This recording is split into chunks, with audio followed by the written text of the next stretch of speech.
Have you ever felt a tingling sensation in your hands and you just felt very uncomfortable and didn't know how to respond to it? Perhaps your heart rate was going really quickly and you just started questioning yourself. Am I saying the wrong thing? Am I offending somebody? That happened to me today. I want to talk about this because I think that anxiety is something that a lot of people go through, but in particular, from someone who's gone through a lot of traumatic experiences, anxiety became so common for me because I didn't know how to deal with certain situations. When we're put into situations where we're on fight or flight because maybe our body is sensing danger, anxiety happens. I'm not a doctor, but I want to talk about this because this is so familiar with me, and I'm sure that there are people who are struggling with similar feelings. I think number one, I am so fortunate to recognize that this was happening to me. That's definitely the first step, because once you recognize that you're feeling a certain way, you're able to hopefully acknowledge it and then hopefully work through stopping it or making it better. So what happened was, part of my job, I work with several people, and there's this ongoing regular thing that I do. Not to get into too many details, but essentially the two people reached out to me letting me know they may have a conflict and then asking if I could do another date. I recognize that if I didn't set the expectations that they can't just send me a note every so often saying, hey, I have a conflict, that really is gonna cause a lot of stress and overwhelm, because there's more than just those people who are involved. So I sent a nice little note back letting them know about the process and how if they did have any last minute updates, could someone cover for one another, because there's things involved and I just can't last minute reschedule. And then I also offered up a suggestion.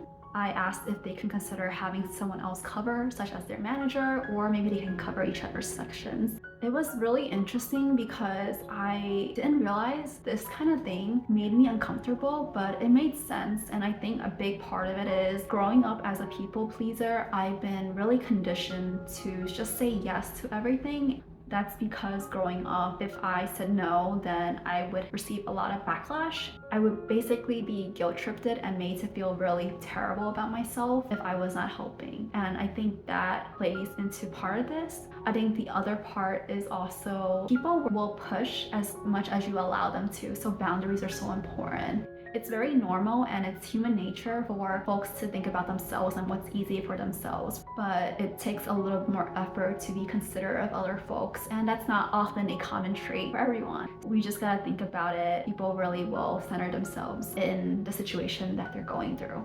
There's that. And I think another part of it is confidence. What is so interesting is that perhaps I've been really conditioned to just say yes to everything. So when I'm saying no, it just felt like, man, am I letting someone down? Or just second guessing my phrasing because I am overthinking, could I have been nicer about it? And you know what? I reread it and it was pretty legitimate. I asked them if this is something they can look into and consider. Moving on from that situation, I did want to talk about something that happened recently. For once, I was really proud of myself for stepping away when I realized that I wasn't going to be able to present myself in the best manner. We had a staff meeting with the whole department, and if you followed my other videos, you know that I've been having a lot of difficulties because of my workload, and as a result of a lot of things happening, I wasn't really getting support. And when I say I wasn't getting any support. That resulted in some very awkward situations where I was essentially told to deal with it.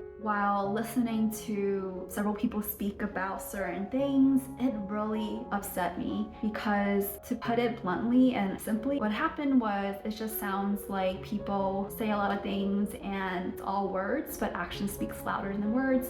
So if the words aren't matching the actions, then you're just being a hypocrite. I think people most of the time have best intentions, but what happened, and whatever happened to me was very hurtful and there wasn't any accountability. listening to folks just say a lot of things that really wasn't what they were doing and how they were treating me, I got very upset and I got teary-eyed, and I knew that I would be bawling my eyes out if I did not step away. So while someone was speaking, I actually stepped out. I really contemplated, do I just stay here? Do I just cry sitting here? And realized that it's best for me if I just stepped away. And I went outside and then I used the restroom, blew my nose, went to the bathroom, and that was fine.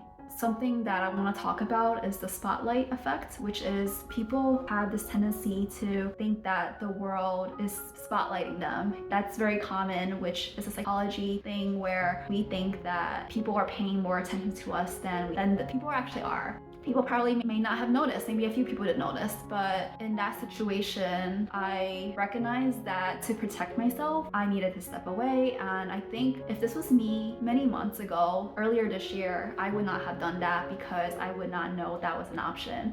I think I've learned how to really protect myself because through therapy, I speak to my therapist about this, and we came to this conclusion that in the past situations, I was continually trying, and sometimes it's okay to say, all right, this is not working, and just let it go. That's what I did. I mean, I could have sat there and I could have cried, and that would not have been good. I would be very embarrassed, but I decided to make a decision that was best for me. And you know what? No one said anything to me. No one said, hey, why'd you leave while so-and-so was speaking? Back to what I'm sharing, I want to encourage you to be kind to yourself, do things that are best for you. If that is disengaging from conversations, although you're usually engaging like myself, that might be the best. If that means don't go to any social situations that might hurt you, don't do that. And that's what I've been doing to protect myself, because I think that we really need to have our best interests at heart, because no one is going to care about us as much as we are going to care about us. Hopefully that is helpful. I wanted to share this because I think that it's been such a interesting learning opportunity for me this year, and I've grown so much from all of this. I really appreciate your support. Thank you so much for watching. Let me know if you relate to any of what I've just shared. I hope this was helpful. If you have any similar situations, are you a people pleaser? Do you have anxiety and you feel a certain way when you speak up? Or are you protecting yourself so then you're making the best decision for yourself? And I hope to see you soon. Thank you again, and I'll see you soon. Bye.